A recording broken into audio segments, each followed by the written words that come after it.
Una notizia bomba è appena esplosa sul mercato dei trasferimenti, da non perdere.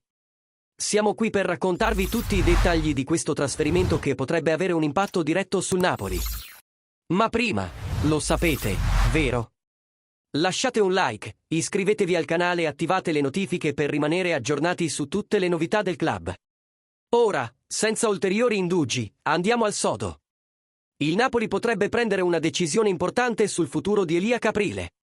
Il portiere, in prestito al Cagliari, si è messo in luce e ha attirato l'attenzione di grandi club del calcio italiano ed europeo.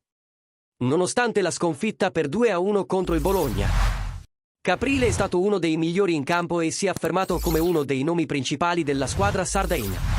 Questa stagione il Napoli ha accettato di cederlo in prestito al Cagliari su richiesta del giocatore stesso, che voleva giocare di più in quanto sarebbe stato la riserva di Alex Meret.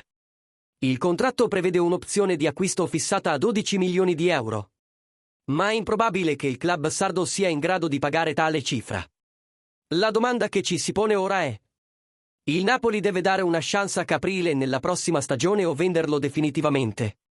Con il rinnovo del contratto di Meret vicino alla conclusione, la permanenza del giovane portiere napoletano potrebbe diventare ancora più difficile, a meno che non ci sia un cambiamento inaspettato nei piani della dirigenza. Ora vogliamo sapere cosa ne pensate voi, tifosi del Napoli. Caprile dovrebbe tornare a Napoli e competere con Meret per il posto da titolare? Oppure la società dovrebbe cederlo a una squadra dove possa essere titolare? Lasciate un commento e partecipate alla discussione.